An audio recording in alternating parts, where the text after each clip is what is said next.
বিয়ে আর মাত্র 2 মাস বাকি। এদিকে কাজ পড়ে রয়েছে প্রচুর, যেগুলো করতে করতে রীতিমতো হিমশিম খাচ্ছি। আজকে আমি আর দাদা গেছিলাম কলেজ স্ট্রিটে বিয়ের কার্ড আনতে।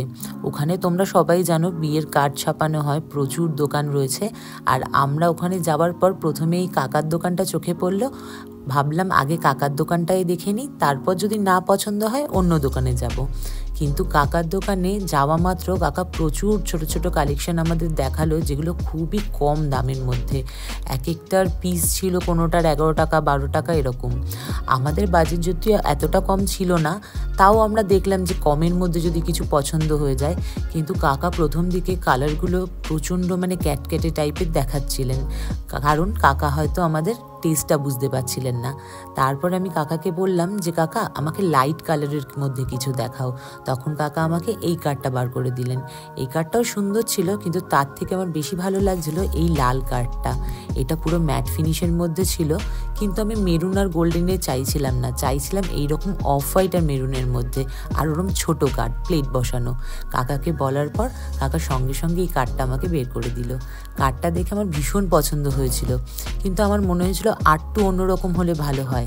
তখন কাকা আমাকে দেখালো এই কার্ডটা, যেটা দেখা মাত্রই আমার পছন্দ হয়ে গেল। আমি খুব একটা জ্যাবরা কাজ পছন্দ করি না, সিম্পলের উপর একদম সফিস্টিকেটেড। তাই এই কার্ডটা দেখে আমার ভীষণ ভালো লাগলো। সব থেকে ভালো লাগলো হচ্ছে এই নাম লেখার জায়গাটা। তাই এটা আমরা অর্ডার করে দিলাম। দেন কাকার সঙ্গে গল্প করতে করতেই আমাদের অর্ডারের পিসগুলো চলে এসেছিলো। ওটা ওখান থেকে নিয়ে আমরা চলে আসলাম খাই খাই কিচেনে। আমি এই দোকানে আগে কখনো আসিনি, দাদার মুখে শুনলাম অনেক পুরনো, আর প্রচুর নাকি এখানের খাবারের ডিমান্ড। সত্যি ওখানে ভিড় যা হয়েছিল না, প্রচুর ভিড়, যাকে বলে লোকে ওয়েট করছিল এই ফ্রাই আইটেমগুলো নেবে বলে। আর ওখানে যিনি কুক করছিলেন তিনি কিন্তু প্রতিটা ফ্রাই আইটেম ভেজে ভেজে তারপরে সার্ভ করছিলেন। আমরা অর্ডার করেছিলাম 2টো করে ফিশ বল আর 1টা করে চিকেন স্প্রিং রোল, যেটা মুখে দেওয়ার পর বিশ্বাস করবে না, যেটা ফিশ বল ছিল একদম সঙ্গে সঙ্গে মুখের মধ্যে ব্লেন্ড হয়ে গেল।